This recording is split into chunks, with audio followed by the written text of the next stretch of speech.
Vamos lá então, para uma sessãozinha aqui respondendo Anki, coisa rápida. Eu tenho as provas parciais aqui para fazer, né? Então eu vou resolver questões dessas provas. E vamos começar por cirurgia, depois eu alterno eu vou para GO.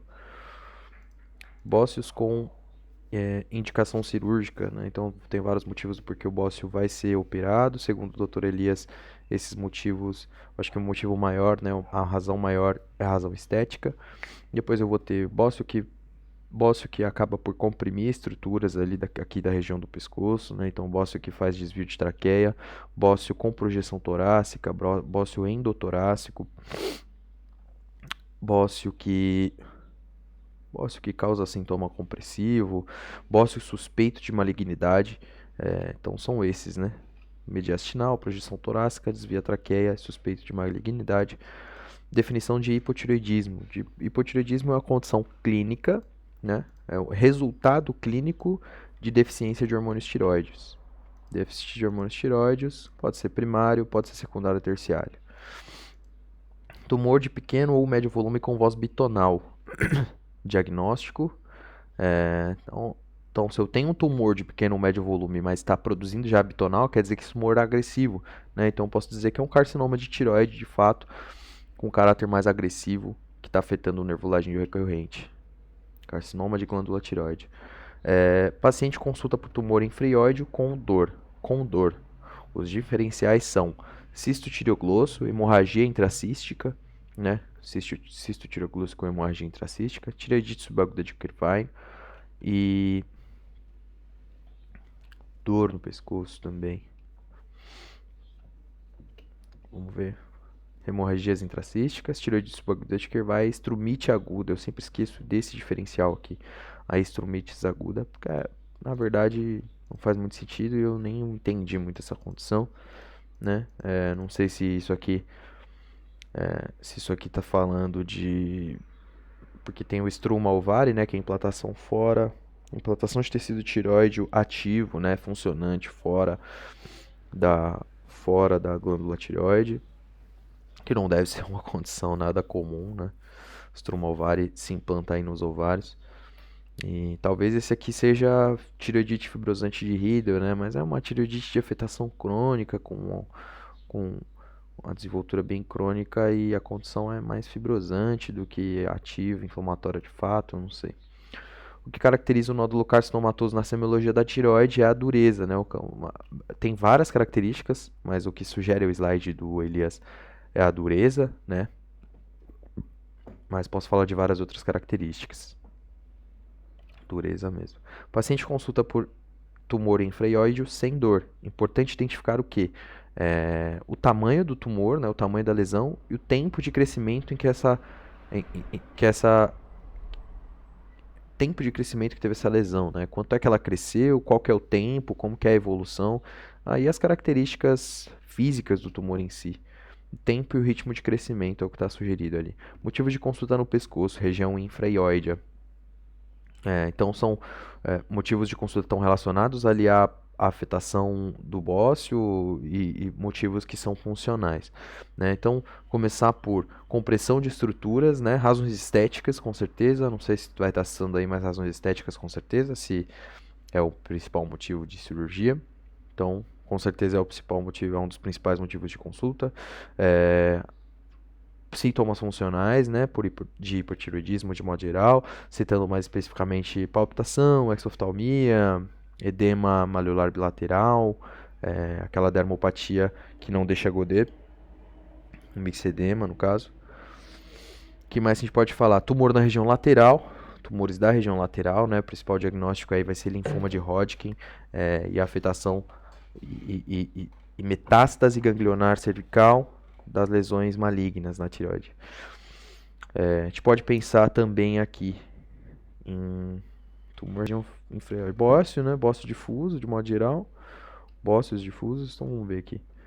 Tumor, dor, com tumor ou sem, compressão, né? Sintomas funcionais. Tumor lateral e manifestações à distância, né? Pode ser que o principal motivo de consulta vão ser as manifestações à distância, vou colocar essa como difícil. São que são causas de hipotireoidismo primário CIT4, né? Então, a principal causa é a tireoidite Hashimoto, condição autoimune, mais comum a mulheres, sobretudo é, com uma certa idade, né? Mulheres de 40 e 50 anos. Depois a gente tem várias outras possibilidades, né? Radiação da tireoide direta pode ser uma possibilidade, né? Tentando tratar um câncer, um tumor mediastinal, um tumor na mama, um tumor do pulmão, e eu irradio a tireoide e acabou por produzir, né? Acabou por produzir destruição da glândula com essa radiação. Outra ideia é o uso de certas medicações, né? O mais interessante de citar aqui é a amiodarona, né? Que acaba por produzir hipotireoidismo num segundo momento, né? Com efeito Wolff-Chaikoff. Radioiodoablação, né? O iodoablação. E hipotireoidismo primário. As tireoidites subagudas, né? A tireoidite subaguda de Kervine, por exemplo, em que o resultado pode ser um eutireoidismo no final, mas invariavelmente também é um hipotireoidismo no final. Né? Então aqui está citado Hashimoto, primeira causa, tratamento com iodo, radioterapia, tireoidite subaguda, excesso de iodo, induzido por fármacos. E aqui ele não cita, interessantemente, não cita a amiodarona. Né? Lembrar aqui das afetações congênitas, né? A agenesia tireoide, a administração de iodo ou fármacos antitireoides à mamãe. Né? Então, se eu fizer tratamento, por exemplo, com metimazol na mamãe, no primeiro trimestre, eu tenho uma chance um pouco mais alta de acabar por produzir hipotireoidismo nesse filho, e eu vou ter produzido a síndrome do cretinismo, né? Bebê com baixa estatura e retardo mental. Hipotireoidismo com bócio difuso é mais comum a população jovem, certo? Sobretudo as mulheres. Hipertireoidismo com adenoma nodular tóxico é mais comum a população de idade média. Características da dor torácica no tumor torácico. Pensar sempre em duas ideias aqui, que essa dor no início ela não vai ser contínua, né? Então, o sintoma mais provável é a tosse, etc. Mas se o paciente tiver afetação com dor também, e eu tenho que lembrar lá do que eu vi no médico curso, né? Se eu tiver uma afetação com dor mais periférica, uma afetação mais periférica, eu estou pensando aí provavelmente em adenocarcinoma, né? Vem mais para a periferia. E o outro cell fica mais na região central, broncocarcinoma também, né? Mais na região central. Então, eu estou pensando em SEC, né? Carcinoma epidermoide, mais na região central. E adenocarcinoma, mais na região periférica. Adenocarcinoma aí que ultrapassa o SEC nesses últimos momentos agora. Mas então as características da dor aqui vão ser uma dor não contínua, né? Se eu acabar por chegar numa dor contínua, sinal de mau prognóstico, sinal de que a doença avançou de fato. Dor mais intensa e contínua, invasão da pleura e da parede torácica, sintoma de mau prognóstico. E aí aqui é mais comum a população, então adenoma tóxico, adenoma nodular tóxico, doença de Plummer é mais comum a população de idade média, né? Sintomas vasculares do bócio substernal. Então, o que pode acontecer na vasculatura? Eu posso ter uma síndrome da veia cava superior, né? Quando eu tiver aquela afetação na veia cava, na chegada da veia cava. Então, eu tenho uma lesão ali, provavelmente broncogênica, muito próxima à veia cava, né? Porque essa estrutura ali tem relação direta com a cava e com a cava superior. E aí eu tenho esse tumor gerando compressão da veia cava, então vai gerar uma dificuldade na minha drenagem venosa, na região superior do organismo, e eu vou ter vascularização colateral, né? Isso é uma condição bem arrastada, então o meu sistema venoso precisa fazer outros caminhos, acaba por usar vasculatura, acaba por usar um sistema venoso mais superficial. E, bom, o que mais que a gente pode ter? AIT, né? Ataque isquêmico transitório, hemorragia, né? Hemorragia cerebral. Então vamos, hemorragia gastrointestinal, edema cerebral, hemorragia cerebral não foi o que foi falado, né? Ataque isquêmico transitório, mas aí eu posso ter uma embolia também. E síndrome da veia cava superior, né? São sintomas vasculares aí do meu tumor do bócio substernal. A afetação comum da tireoide na puberdade é afetação comum da tireoide na puberdade. É bócio juvenil, né? Bócio difuso juvenil, não lembro. Bócio infanto juvenil, bócio difuso juvenil. Bócio difuso juvenil. Não requer tratamento, desaparece espontaneamente, né? Ideias que são preciso que eu grave. Possíveis mais formações torácicas são... Eu não coloquei aqui, né, para marcar o tempo, já foram 10. Possíveis malformações torácicas são 5. Vou citar o tórax in quilha, pectus excavatum, ausência de soldadura de costelas, ausência de externo e costelas supranumerárias que acabam por produzir dor aqui, costelas supranumerárias. Avançar. Uma mulher de 55 anos, previamente rígida, é admitida em um hospital após um episódio de síncope. Apresenta bradicardia sinusal, discreta hipertensão arterial sistêmica e edema palpebral bilateral. Nota-se aumento difuso da tireoide, que a paciente não havia percebido até então. Não há rouquidão, disfagia nem alteração recente do peso, ademais não apresenta histórico familiar de câncer.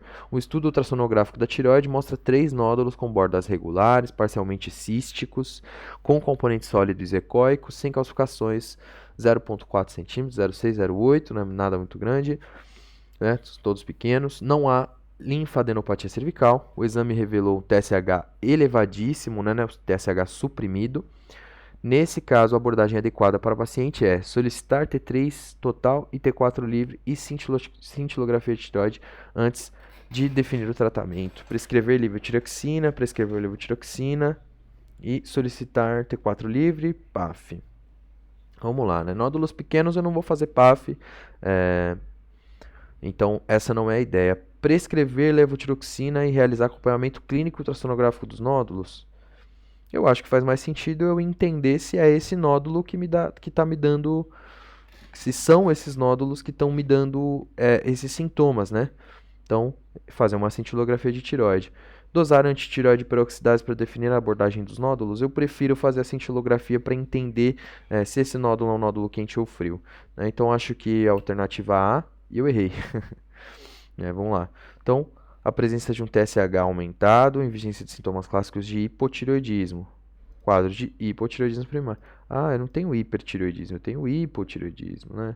Bradicardia sinusal, discreta hipertensão, edema palpebral bilateral. Esse edema palpebral bilateral foi o que me trouxe mais, né? Não há rouquidão, nem alteração no peso, né?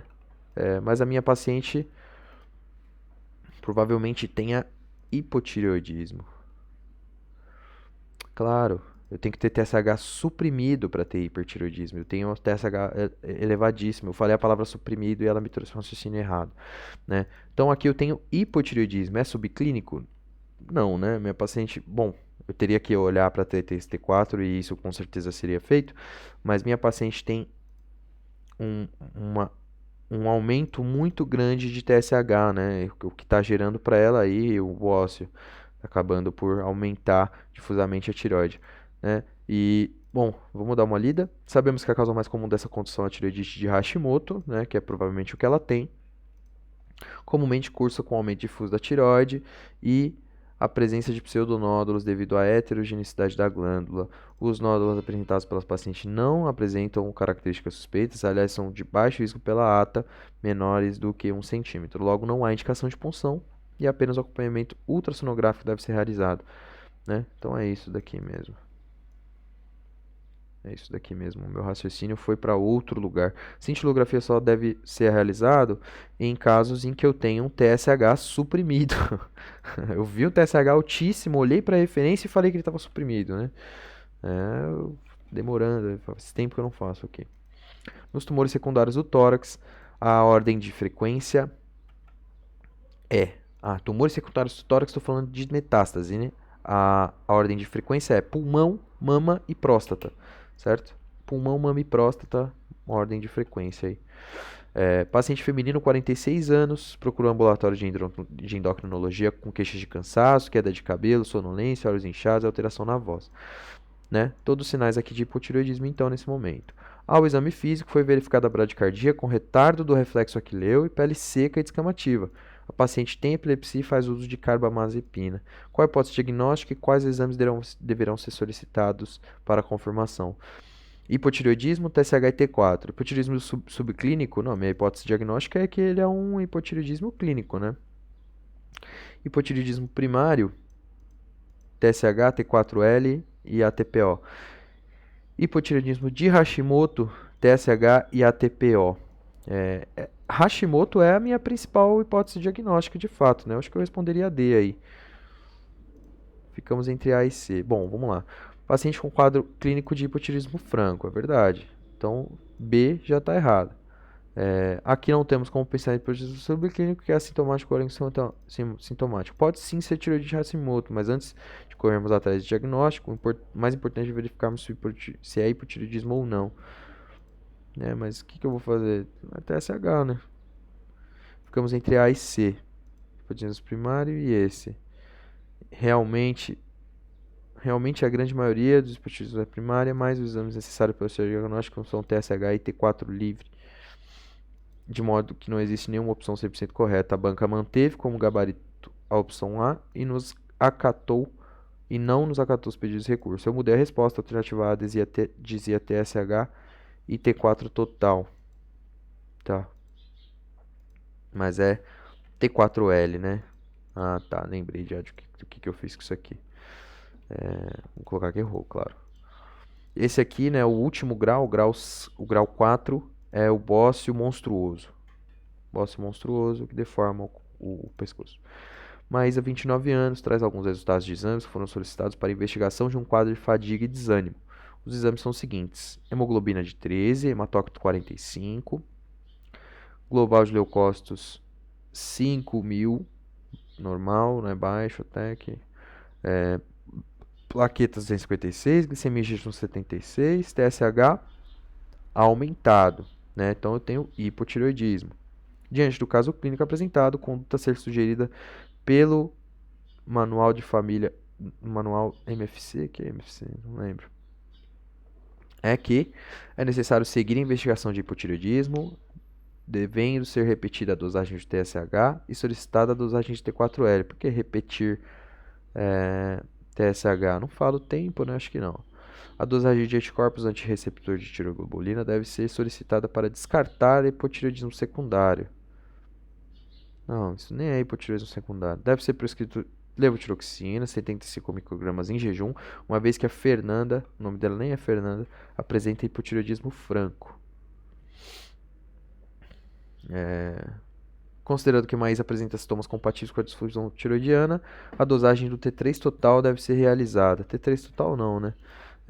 Eu gostaria de dosar aqui T4L para ela, mas eu já tenho o meu TSH, né? Eu acho que a resposta C faz bastante sentido, né?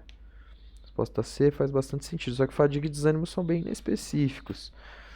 Fadiga e desânimo são bem inespecíficos. Ele não me trouxe um número total de células vermelhas, mas tem um hematócrito um pouco alto ali, o hematócrito que está passando um pouquinho do corte, mas um TSH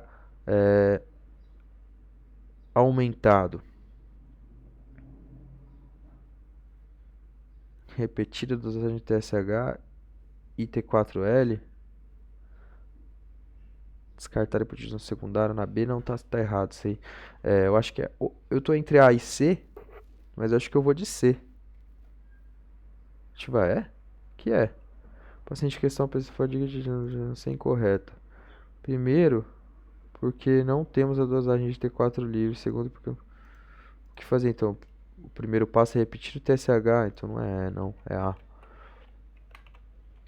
O primeiro passo é repetir o TSH e dosar o T4L. Podemos dizer que ela possui hipotireoidismo ou ainda não, né? Pode ser hipotireoidismo subclínico. Né? Guarde essa informação. O diagnóstico de funções tiroidianas é puramente laboratorial, embora a clínica possa ajudar. Erramos essa também. Achado de nódulo de tireoide requer imprescindivelmente de ultrassonografia, pelo que fala o Elias. Ultrassonografia, né? PAF, mais citologia se for cístico, punção biópsia se for sólido e frio. Mulher de 36 anos, procura atendimento ambulatorial, pois notou o nódulo em região cervical há cerca de 2 meses. Durante interrogatório, relatava sudorese, tremor de extremidade e tolerância a calor. Ao exame clínico, verificada a presença de nódulo de aproximadamente 2 centímetros no lado esquerdo da tireoide.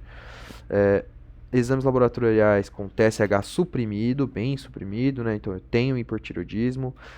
T4L que pode ser bem alto ou normal. Qual o próximo exame a ser solicitado na investigação do nódulo? Eu quero saber como que trabalha esse nódulo, né? Então essa é a grande ideia. Eu vou pedir cintilografia de tireoide. Em relação ao hipotireoidismo, assinale a alternativa correta. TSH elevado e T4 livre baixo sugerem hipotireoidismo de origem central. Não, né? Se tiver hipotireoidismo de origem central, eu não vou ter TSH. Em caso de hipotireoidismo clínico, em pacientes sem comorbidades, a dose usual recomendada é de 1,6 microgramas de levotiroxina em jejum. Tá certo isso aí. Paciente idosos ou coronariopatas, é importante que a reposição seja rápida. Não, a gente tem que ir bem tranquilo com esses pacientes desde o tratamento para evitar complicações cardiovasculares causadas pela dislipidemia. Não, não é bem assim. Pacientes idosos acima de 70 anos com hipotireoidismo subclínico, TSH de 6, deve-se iniciar a reposição com levotiroxina, pois há evidência de redução de mortalidade nesses pacientes. Na verdade, no paciente acima de 70 anos com hipotireoidismo subclínico, eu não vou nem tratar. Né? Hipotireoidismo subclínico pode ser que eu tireoidize depois. Né? Então a resposta mais correta aqui é a B, né? Alternativa B, em geral, a dose recomendada para reposição de levotiroxina é 1,6 microgramas por quilo por dia em jejum. Vamos lá. Etiopatogenia da doença de Graves. O que me remete essa pergunta aqui? Etiopatogenia é mecanismo autoimune, né? Eu tenho anticorpo anti-TSH que estimula, né? O anticorpo TSI, Thyroid Stimulating Immunoglobulinas, TSI. Qual a droga que não causa distúrbios na tireoide? Amlodipino, amiodarona, alfa-interferon, telocina 2, lítio. É o amlodipino, né? Bloqueador de canal de cálcio. Alternativa A. T4 normal é tanto, constitui 95% do valor do total de hormônios tireoides, tem vida média de 4 a 7 dias, se não me engano, 6, 7 dias na verdade, e o intervalo aqui, é difícil sempre falar esses intervalos, né? Difícil eu saber, claro que se ele estiver sendo mostrado eu vou saber com mais certeza. 4,2 a 12,5 microgramas, né? E aqui eu trouxe a tabelinha do Cécio, que está me mostrando que o T4 normal é 4,6 a 10,5, 5,5 a 11 nas mulheres, né? Um pouco aumentado na mulher do que no homem, talvez pelo uso, né? Talvez pela conversão periférica em T3. E aí, se eu olhar para T3, não tenho esses rangos para homem e mulher. Tireoide é inervada pelos nervos laríngeo recorrente. Tenho duas animações aqui. Laríngeo recorrente. Nervo tireoide superior, que é ramo do laríngeo recorrente. Vamos ver. Laríngeo superior, direito e esquerdo. E laríngeo recorrente, direito e esquerdo. Então, laríngeo recorrente aqui, né? Laríngeo superior descendo aqui, né? Nervo laríngeo superior. Nervo vago. Nervo laríngeo recorrente.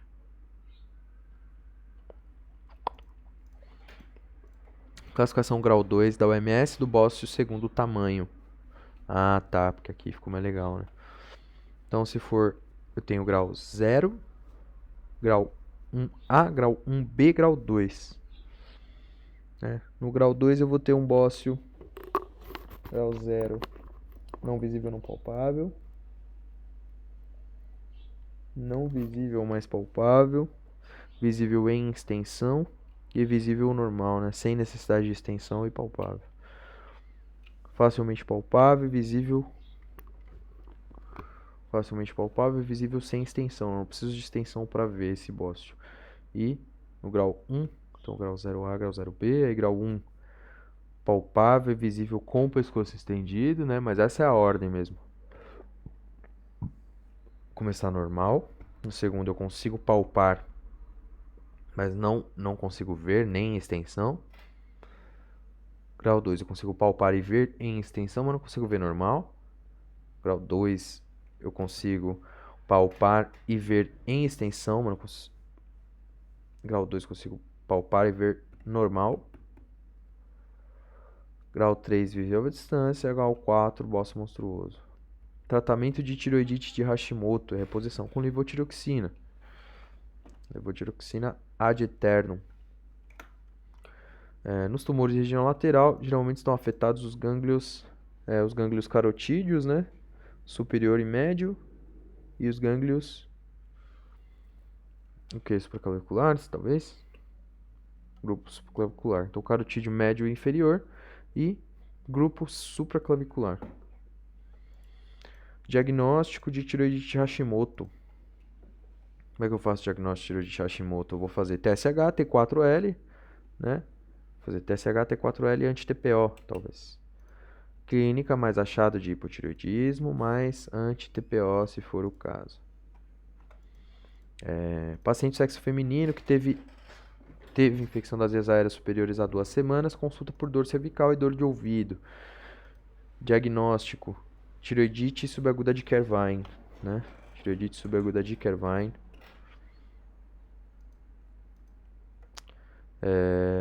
Quadro clínico da tireoidite de Hashimoto. 3 fases. Então, no início, como é uma condição inflamatória, né? Como é uma condição em que eu tenho inflamação ali de fato, tenho destruição de células foliculares, etc. Eu vou ter um quadro de tirotoxicose, que pode ser subclínico. Depois eu vou ter um quadro eutireoide, né? Um momento eutireoide. E depois eu vou ter um momento de hipotireoidismo ou de hipotireoidismo subclínico. E depois eu vou ter um momento de hipotireoidismo franco, né? Elevação transitória com tirotoxicose, que é a rachitoxicose. Hipotireoidismo subclínico e depois hipotireoidismo franco. Uma paciente de 20 anos de idade notou nodulação na região central do pescoço. Procurou atendimento médico ambulatorial, no qual foi solicitada a dosagem de hormônio tiroidiano. É horrível com fone completo aqui, porque eu não consigo me ouvir falar. Hormônio tiroidiano. A ultrassonografia com pulsão aspirativa por PAF, com resultados normais, e ultrassonografia com pulsão aspirativa por PAF. O resultado foi nódulo de 1 cm no lobo esquerdo da tireoide, hipoecóico com margens irregulares sem calcificação. A PAF não conseguiu distinguir entre lesão maligna ou benigna, o Bethesda 4, né? E até aí eu devia repetir a PAF. Só que aí eu tenho mais uma informação. O resultado do perfil de expressão gênica indicou suspeita para malignidade. A conduta médica adequada para o caso é observar clinicamente, repetir a ultrassonografia? Não, né? Tô com muito medo que isso aqui seja mal. Bom, é muito provável que seja mal. Repetir a ultrassonografia e usar nova punção, se fosse até aqui, né? Se a questão fosse até aqui, Bethesda 4 não consegue distinguir, eu vou fazer outra punção. Mas não é o caso, né? Então, indicar tireoidectomia total com esvaziamento cervical do lado esquerdo ou indicar cirurgia com retiradas apenas do lado esquerdo sem linfadenectomia. Aqui eu não tenho informação sobre como é que estão as glândulas, né? Como é que estão os gânglios. Como é que estão os gânglios? Não tenho essas informações. Indicar tireoidectomia total com esvaziamento cervical do lado esquerdo ou cirurgia apenas do lobo esquerdo sem linfadenectomia. Eu acho que a segunda opção aqui é a que faz mais sentido. Alternativa D mesmo. O resultado, vamos só dar uma olhadinha. A lobectomia pode ser indicada para tumores menores do que 1 cm, que é o caso dela, um nódulo de 1 cm, menor ou igual a 1 cm, unifocal, sem extensão extratireoidiana e sem acometimento linfonodal. Vou fazer ressecção linfonodal, sendo que eu não tenho... Também não é recomendada lá. A ressecção linfonodal profilática também não é recomendada. O esvaziamento cervical deve ser realizado quando há evidência de metástase linfonodal e apenas as cadeias acometidas devem ser ressecadas. Letra C incorreta. Claro, né? Eu vou tirar nódulo, eu vou tirar gânglio, sendo que eu não sei se os gânglios estão afetados, né? Sendo que eu não tenho essa evidência, não faz sentido. Fisiopatologia da tireoidite de Hashimoto. Hashimoto eu tenho... É uma condição autoimune que eu tenho formação de anticorpos anti-TPO, anticorpo anti-TPO que vai lá e destrói a minha glândula tireoide. Nesse momento de destruição, eu tenho a rachotoxicose. Processo inflamatório de etiologia desconhecida, como a reação imune via CD8 e autoanticorpos contra a tireoide, né? Tá? Os principais autoanticorpos, vamos marcar aqui. Principais autoanticorpos identificados são anti-TPO, e aí esse daqui eu vou marcar até de azul, antitireoglobulina, antirreceptor de TSH, antitransportador de iodo. Esse antirreceptor de TSH é semelhante ao da doença de Graves, mas lá era um estimulante e aqui é um não estimulante, né? E beleza, acho que já foi aqui com cirurgia, né? Vamos voltar, ainda tem aqui várias questões para resolver. A gente vai abrir as questões de GO e resolver as questões de GO. Quantas perguntas tem? 58 respondidas ainda. Vamos abrir mais 30 minutos. E o que sobrar de tempo aqui a gente volta para a cirurgia.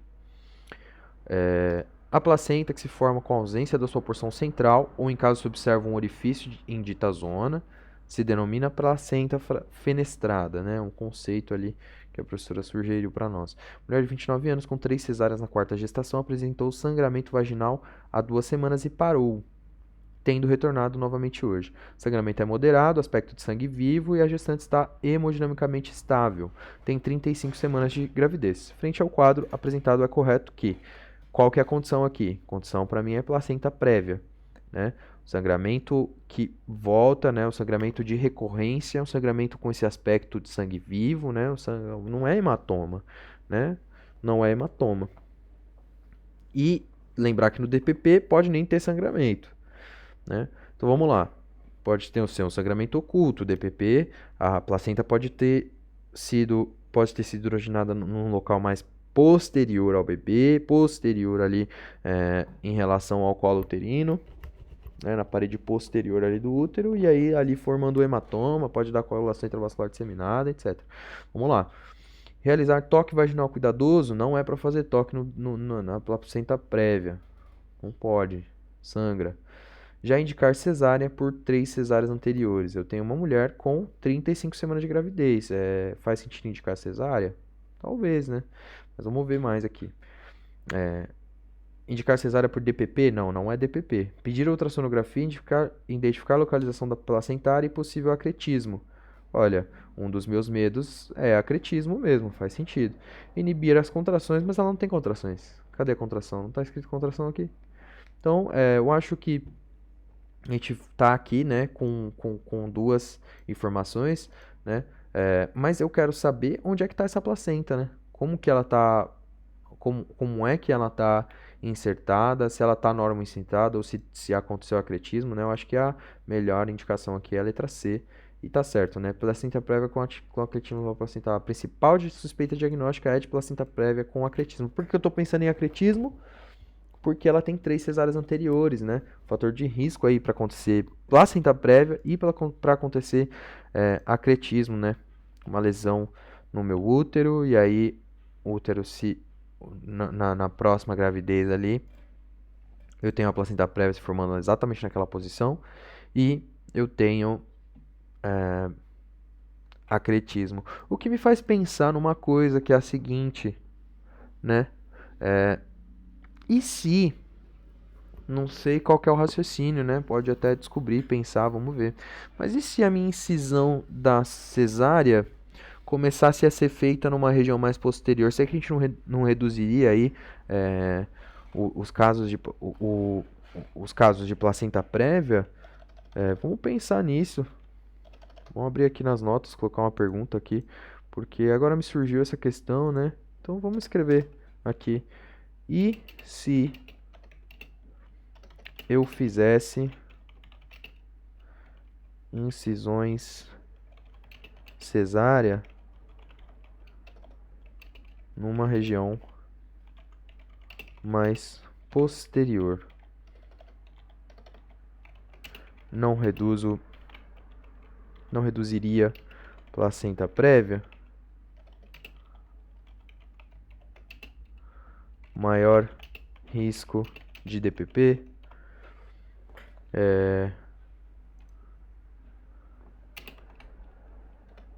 Com oculto mais posterior, né? Então a minha questão aqui foi pensar nesse sentido, né? Eu não vou reduzir, vai ter acretismo. Vai ter acretismo. Já vai ter acretismo mesmo porque eu vou fazer incisão, né? Mas vou reduzir placenta prévia, talvez. Vou reduzir placenta prévia, né? Placenta prévia é a condição mais comum de sangramento na segunda metade. É a condição mais comum de sangramento na segunda metade. Bom, vamos pensar nisso. Principal consequência relacionada ao cordão umbilical curto são os nós de cordão que acabam por resultar hipóxia do feto. Os nós de cordão, de fato, acabam por resultar hipóxia no feto, mas isso não acontece no cordão umbilical curto. Isso acontece no cordão mais frequentemente com cordão umbilical ou normal ou longo, né? E dá volta no pescoço com mais frequência e não no tórax, né? Placenta prévia se define como implantação parcial ou total da placenta no segmento inferior uterino que permanece mesmo depois das 22 semanas.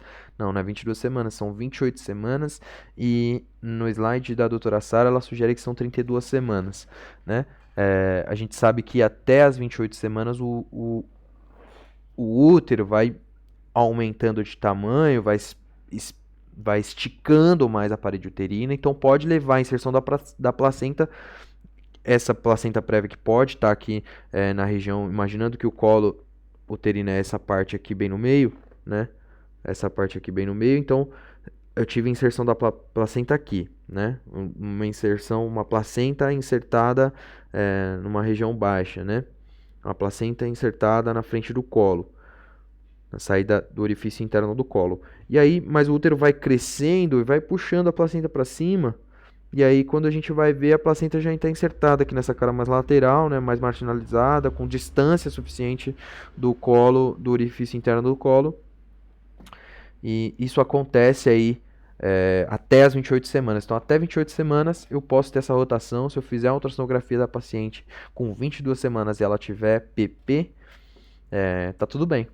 Tá tudo bem, né? Eu quero repetir a ultrassonografia depois, né, com 28, 29 semanas, para ver se essa placenta não subiu, que inclusive vai acontecer na maioria dos casos, né? Então, falso aqui está sugerindo depois das 32 semanas. Mulher de 28 anos de idade, tabagista, sem comorbidades, 3 gestações, 2 partos cesárea. 32 semanas de gestação pela data da última menstruação, não está fazendo pré-natal, pois não aceitou a gestação. Procura o pronto-socorro hoje por apresentar contrações dolorosas a 2 horas, sangramento vaginal a 30 minutos. Contrações dolorosas, né? DPP, será? Talvez. Segunda metade, né? Refere tontura e escurecimento visual sem mais queixas. Há 2 semanas apresentou outro episódio de sangramento vaginal, mas não procurou o pronto-socorro na época. Mas a gente não sabe, né, se esse sangramento há 2 semanas ela teve contração uterina, como é que foi esse sangramento vaginal. Então vamos focar nesse que a gente está vendo agora. Ao exame clínico regular estágio geral, descorada, cianótica, eupneica, nictérica, febril, PA de 84,46, né, tá hipotensa minha paciente, frequência cardíaca 124, tônus uterino normal, dinâmica uterina com 2 contrações moderadas. E aí, tá normal por quê? Esse tônus uterino cansou? 2 contrações moderadas, 10 minutos. Batimento cardiofetal 144, ao exame especular, moderada quantidade de sangue coletado e sangue ativo vermelho vivo pelo orifício externo do colo. Qual é a conduta a ser adotada nesse momento, né? Eu acho aqui que a minha paciente está com uma frequência cardíaca que está tentando segurar essa PA, mas não está conseguindo, né? Ela pode ter um DPP ali mais anterior e por isso que o sangue é vivo. E o pensamento é DPP. Vamos lá. Paciente instável hemodinamicamente deve ser realizada a resolução da via da gestação por via de parto mais rápida. Isso é verdadeiro. Isso é verdadeiro. Bom, o paciente deve ser internado com medidas de ressuscitação volêmica e programação de parto para 37 semanas. Não, né? A gente não vai programar esse parto para 37 semanas, 32 semanas aqui. Menos de 32 semanas a gente vai fazer aí o sulfato de magnésio para neuroproteção da mamãe e não do bebê. Né, uma neuroproteção da mamãe no bebê. A gente vai fazer maturação pulmonar, né? Deverá ser internada e receber betamidazona, ampicilina e tocolítico. Por que eu quero fazer tocolítico? Né? Não, eu quero que nasça o meu bebê, não quero segurar. O paciente deve ser submetido à resolução imediata da gestação por via alta. Por que via alta? Eu não tenho placenta prévia aqui, eu quero que nasça pelo lugar mais rápido, né? E a primeira pergunta, a primeira resposta ali tá mais correta. E pá, vamos lá. Nessa questão, temos uma paciente de 32 semanas sem pré-natal, com quadro de contrações dolorosas a 2 horas. Eu errei a pergunta. Vaginal, 30 minutos. Além disso, apresenta tonteira, equipamento visual, provável percussão dinâmica e tal. O paciente refere sangramento vaginal similar a 2 semanas. É um paciente de sangramento recorrente e 2 cesáreas anteriores, tabagista. Obrigatoriamente temos que pensar em placenta prévia, que não é DPP. Uma vez que a paciente apresenta sinais de instabilidade hemodinâmica, descorada e potência taquicárdica, com sinais de baixo débito, devemos interromper a gestação. A interrupção da gestação em paciente com placenta prévia e 2 cesáreas anteriores tem que ser por via alta, né? Então aqui eu errei o diagnóstico em si. E eu acho que o grande tema do ter errado esse diagnóstico aqui, né? Faz umas 2 semanas que eu fiz isso. Acho que sim. Mas o grande tema do ter errado esse diagnóstico aqui, eu acho que é exatamente não ter olhado para essa PA aqui, né? Ela fala do outro sangramento, mas aqui não me falou como que foi esse episódio de sangramento vaginal. E só que contrações dolorosas a 2 horas, né? Isso aqui que me fez pensar que não fosse DPP, né? Porque eu não tenho esse útero hipertônico no DPP, na placenta prévia, né? Eu não tenho contração dolorosa. Bom, tônus uterino normal aqui também. Então tava bem confuso, na verdade. Não gostei muito não, bem difícil essa questão. Se fosse DPP, era isso, né? Paciente instável hemodinamicamente deve ser realizada resolução da via de gestação por via de parto mais rápido. E aqui, como é placenta prévia, como o principal, ela tem 2 cesáreas, né? Eu vou tentar abrir e fazer por via alta.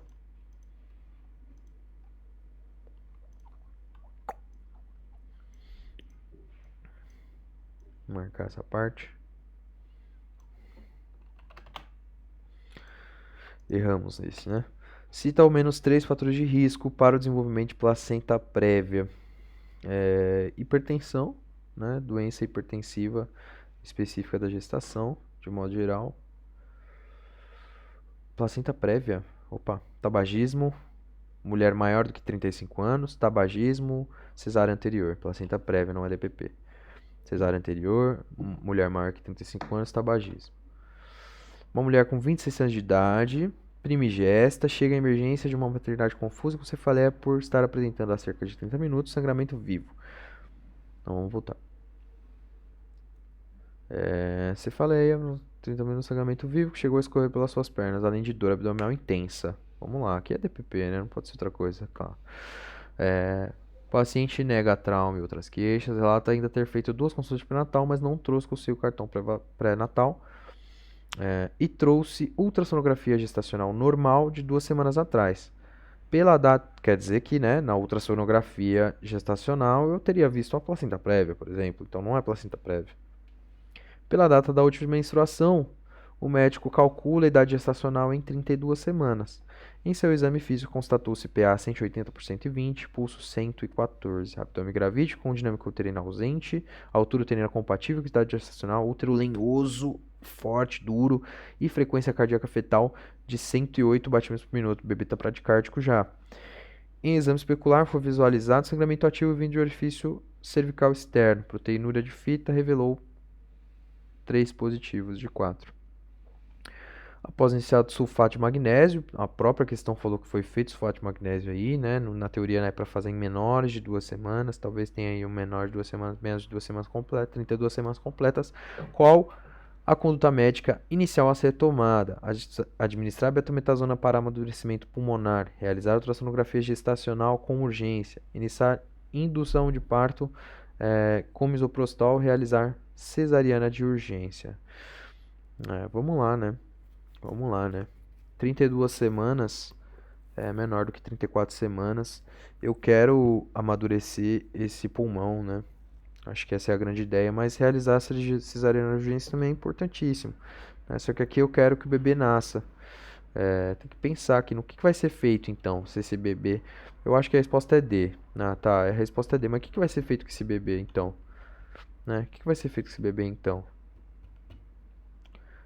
Pá, sangramento vivo, não sei o que lá, ao menos no pico pressórico. Diante do quadro prescrito, descolamento por fratura de placenta com feto vivo indica resolução obstétrica pela via mais rápida. No caso apresentado, como não fala em dilatação total e iminência de nascimento de parto do feto, essa é a via de cesárea, né? Então, no caso de DPP, quando que eu vou fazer? Só para relembrar algumas ideias também, né? No caso de DPP, quando é que eu vou fazer é, por via baixa? Quando o bebê estiver quase saindo ali. Se não for esse o caso, eu vou fazer por via alta. Mas o que eu vou fazer com aquele bebê então? Ele vai sair, vai tomar a Dexa, né? Tem muito alta probabilidade de que o pulmãozinho dele seja imaturo. A respeito da placenta bilobulada, marca alternativa que indica os tipos possíveis dessa variedade de placenta múltipla: bilobata, bipartita e succenturiada, né? Tripartita não tem. Bipartita aqui eu acho que são, ó, vamos dar uma olhada. Isso mesmo, né? Dois discos placentários unidos por um pente membranoso, mas a circulação é independente. E na bilobata é uma circulação para as duas, né? Que ela consta de uma massa cotiledônica única com duas circulações. É isso aí. Um ou vários contínuos acessórios aberrantes unidos por vasos que recorrem às membranas e saem pelo general do aborto da placenta. Aqui tem várias ramificações ali da circulação. Na bipartita tenho duas, né? Duas massas ou discos placentários unidos por uma ponte membranosa. E aqui eu tenho uma placenta só, né? Só que com duas lobulações e dependência circulatória, né? Se eu trancar de um lado, se eu trancar no meio, não passa dos dois, né? Para os dois, né? A ausência da artéria umbilical pode associar-se a diversas condições, cita ao menos três, né? A ausência de artéria umbilical. Se não me engano, a genesia renal, talvez síndrome do cretinismo também. São várias condições. Associar-se a várias condições. Ah, tá. Diversas condições resultantes fetais. Fetales. Aí sim, né? As condições fetais. Malformações congênitas, restrição do crescimento uterino e parto pré-termo. Cesárea anterior, macrosomia fetal e multiparidade extrema são fatores de risco para a aparição da ruptura uterina. Sim, né? Macrosomia fetal, multiparidade extremas, né? Muita distensão e cesárea anterior tem uma cicatriz ali, pode ser uma parede débil do meu útero, verdadeiro. Polidrâminos é uma condição onde se observa um aumento anormal do líquido amniótico, tá? Aqui é verdadeiro. Tal condição só pode causar sintomas compressivos, ocasionar dispneia e edema de membro inferior. Com relação ao polidrâmino, cite ao menos três etiologias, né? O que pode causar polidramnia? Eita. O que pode causar polidramnia? Vamos pensar aqui, diabetes mellitus, talvez, né? Diabetes mellitus, talvez eclâmpsia. Não estudou muito bem isso pelo médio curso, né, amigo? Diabetes mellitus, talvez eclâmpsia. O que mais que pode causar polidrâmino? Macrosomia fetal pode causar polidrâmino, não ao contrário, né? Vamos dar uma olhada. Defeitos de tubo neural, alterações genéticas, trissomias, infecções intrauterinas. Então, gravidez múltipla pode causar polidrâmino. Anomalias gastrointestinais, defeitos de tubo neural, defeitos cardiovasculares, trissomias, né, alterações genéticas, infecções uterinas, hidropesia fetal, diabetes mal controlada, então aqui pode ser, né, idiopáticas, isoimunização RH, tá errado essa daqui, mas vamos pensar só na multiparidade, né, então embaraço múltiplo, Alterações genéticas, trissomias de modo geral, isso aqui para gravar algumas. E diabetes mal controlada, né? Diabetes gestacional. Diabetes mellitus gestacional mal controlada. Pensar nessas. Completa o seguinte conceito: a diminuição da circulação materno-fetal traz como principal consequência a hipoxia no feto, né? Hipóxia fetal. Placenta prévia ou inserção viciosa da placenta é a placenta se insertando no segmento inferior uterino, né? Antes das até 28 semanas. Após 28 semanas de gestação. E lembrar que antes de 28 semanas de gestação não conta. E aí, ó, vamos colocar aqui do ladinho para a doutora Sara. São 34 semanas. 32 semanas. Diferença muito grande, né? 32 semanas. Certo? Vamos marcar aqui e deixar aí. Desprendimento prematuro de placenta, DPP, se classifica segundo o grau de desprendimento da superfície placentária. Segundo esse conceito, DPP grau 2 estabelece um desprendimento com rango de 30 a 50% da superfície placentária, né? Grau 3 maior do que 50%, grau 1 menor do que 30%.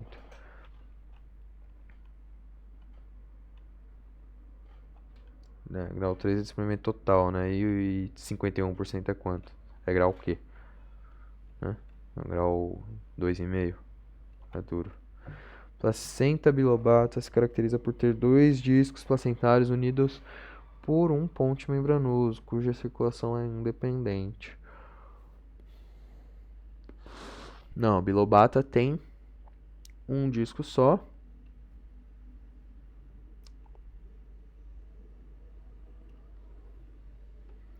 Não, bilobata tem um disco só.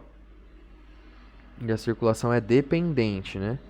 E elas estão unidas por uma artéria ali, por uma estrutura. Se descreveu a placenta bipartita.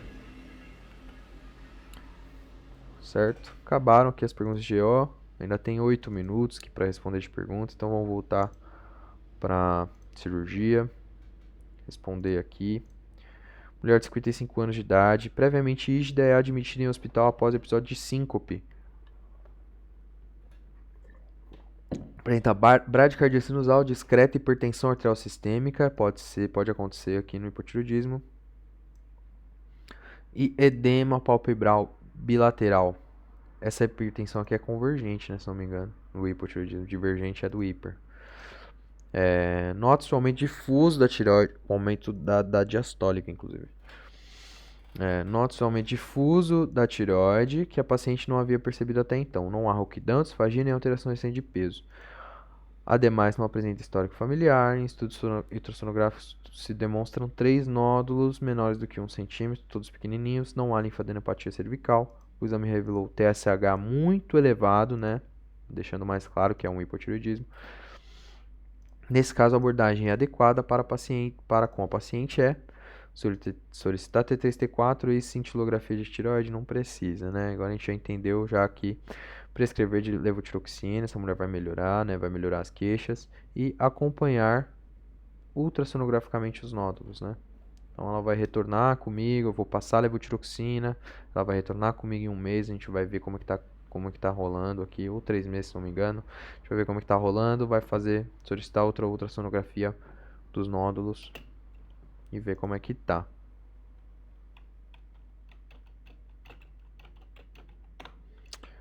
Paciente feminino, 46 anos, procura um ambulatório de endocrinologia com queixa de cansaço, queda de cabelo, sonolência, olhos inchados e alteração da voz. O exame físico foi verificada bradicardia com retardo, reflexo aquileu e pele seca e descamativa.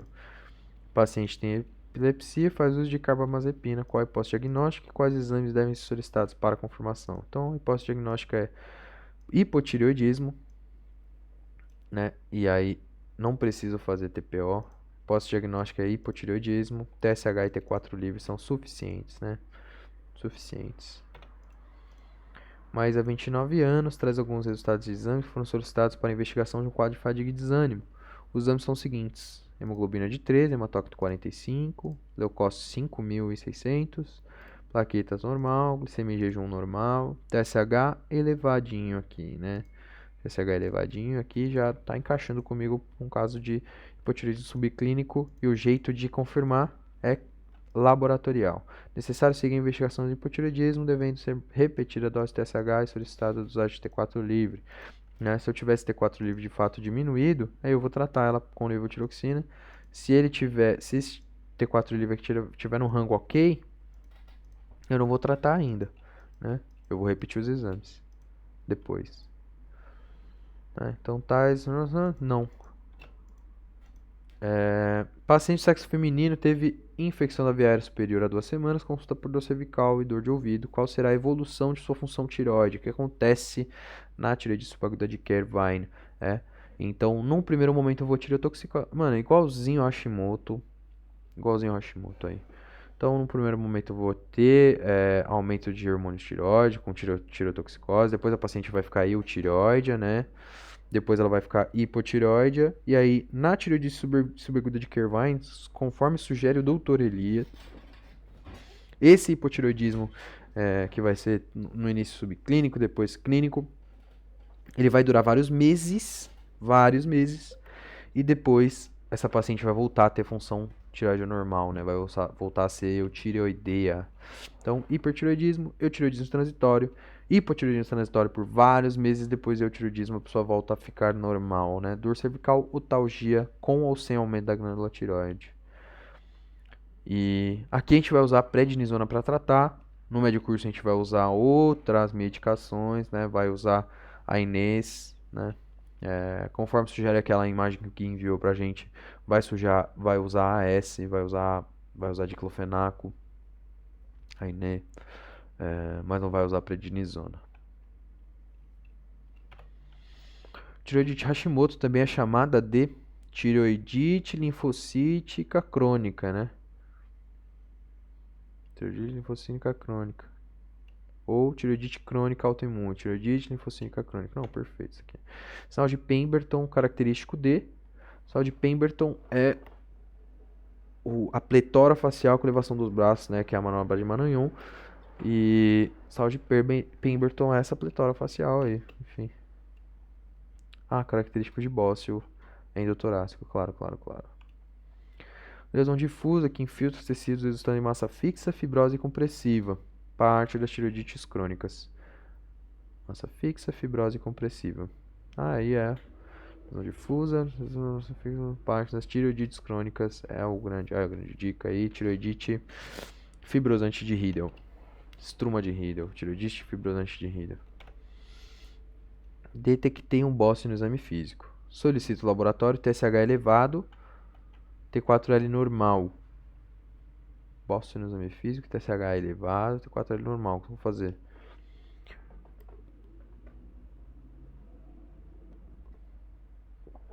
Solicitar T3 livre. T3. Solicitar T3 livre. Acho que é isso, né? Bócio atóxico hipotireoide típico da desarmogênese ou Hashimoto. T4 livre poderia estar diminuído também. Diagnóstico: bócio atóxico hipotireoide. Um bócio, exame físico, um TSH elevado. T4L poderia estar diminuído também. T4L está normal, né? Bócio atóxico hipotireoide, né? Mas aqui pra mim ainda é hipotireoidismo subclínico, né? Hipotireoidismo subclínico. TSH elevado, T4L normal. Bócio atóxico. Batimentos tireoideus podem ser falsos, verdadeiros, né? Se for um batimento verdadeiro, o latido pode ser percebido em qualquer direção. Se for um latido falso, ele vai ser percebido só na direção da carótida, né? Que é esse batimento, na verdade, da carótida. Detectei um bócio no exame físico. Solicitado laboratório, TSH diminuído. Bócio no exame físico, TSH diminuído é doença de Graves. Bócio tóxico, hipertireoidismo primário, doença de Graves provavelmente. Tireoidite de Kervine é aquela tireoidite subaguda em que eu tenho que se eu fizer uma análise anatomopatológica, eu vou ter uma afetação granulomatosa, né? Não tuberculósica, mas granulomatosa é, da tireoide. Tireoidite granulomatosa. Ocorre 1 a 3 semanas após a infecção viral. Detectei um bócio no exame físico na tireoide. Próximo passo no cuidado deste doente. TSH-T4L. Dosar hormônios tiroidianos. Carcinoma bronquial pode ser misto, vegetante ou infiltrante, né? Misto, vegetante ou infiltrante, tanto no grosso como no pequeno. Bócio atóxico, principais causas. Bócio atóxico, a principal causa, principais causas aí, né? Deficiência de iodo, né? Hashimoto faz um bócio atóxico. Baixa ingesta de iodo. Pain-Red, defeito de peroxidase, deficiência de transportador de iodo, defeito na síntese de tiroglobina, mas síntese principal, baixa ingesta de iodo mesmo. A ausculta tireoide de paciente com Graves revela um sopro contínuo com reforço sistólico, esforço sistólico. E aí eu acho que já deu, né? Sopro contínuo com esforço sistólico, ronroneu ou trio. E a inspeção latidos olhando tangencialmente.